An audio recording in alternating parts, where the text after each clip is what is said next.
Diabetes একটা হরমোনজনিত রোগ। Diabetes mellitus আমরা যেটাকে বলি, এই ডায়াবেটিস এমন একটা রোগ যেটা আমাদের শরীরের একটা ইনসুলিন নিঃসরণ অথবা ইনসুলিনের কার্যকারিতা কমে গেলে হয়। আমি বিষয়টা আরেকটু বিস্তারিত বলছি।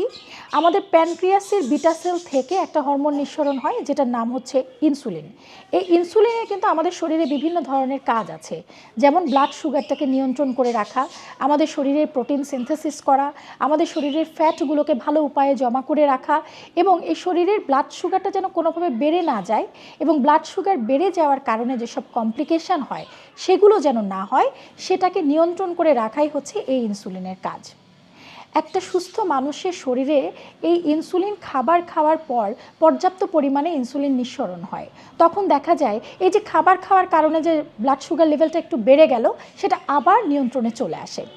ডায়াবেটিস তখনই হবে যখন এই ইনসুলিনটা সঠিক উপায়ে পরিমাণ মতো আমাদের প্যানক্রিয়াসের বিটা সেল থেকে সিক্রেট হবে না। অথবা আরেকটি ব্যাপার হতে পারে যে ইনসুলিন হয়তো সঠিক রূপেই সিক্রেট হচ্ছে বা নিঃসরণ হচ্ছে, কিন্তু আমাদের শরীরে যেসব টার্গেট অর্গানে গিয়ে এই ইনসুলিন হরমোনটা কাজ করবে সেখানে কাজ করতে পারছে না, যেটাকে আমরা বলে থাকি রেজিস্ট্যান্স। এই রেজিস্ট্যান্সের কারণে দেখা যায় যে ইনসুলিন শরীরে আছে, কিন্তু যেখানে গিয়ে আমাদের সেই গ্লুকোজটাকে গ্লাইকোজেন করে লিভারে জমা করে রাখবে সেটা পারছে না, বা আমাদের প্রোটিন সিনথেসিস করে মাসল বিল্ড আপ হওয়ার যে কথা ছিল সেটা করতে পারছে না। সেক্ষেত্রেই দেখা যায় যে ব্লাড সুগার লেভেলটা অনেক বেশি বেড়ে যায়। কখন আমরা বলবো একটা রোগীর ডায়াবেটিস?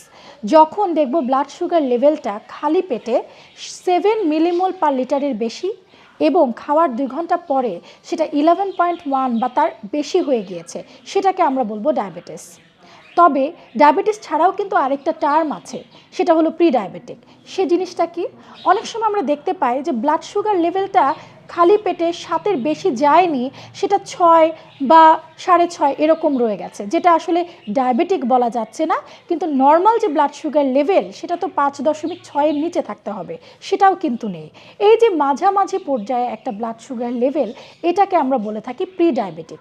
এই প্রি ডায়াবেটিকের মধ্যে দুটো আছে, একটা হচ্ছে ইম্পেয়ার্ড ফাস্টিং গ্লুকোজ, তার মানে হচ্ছে রোগীর খালি পেটে যে ডায়াবেটিস বা ব্লাড সুগারের পরিমাণটা নর্মাল থাকার কথা ছিল সেটা নর্মাল না থেকে নর্মাল এবং ডায়াবেটিস রেঞ্জের মাঝামাঝি একটা পর্যায়ে আছে।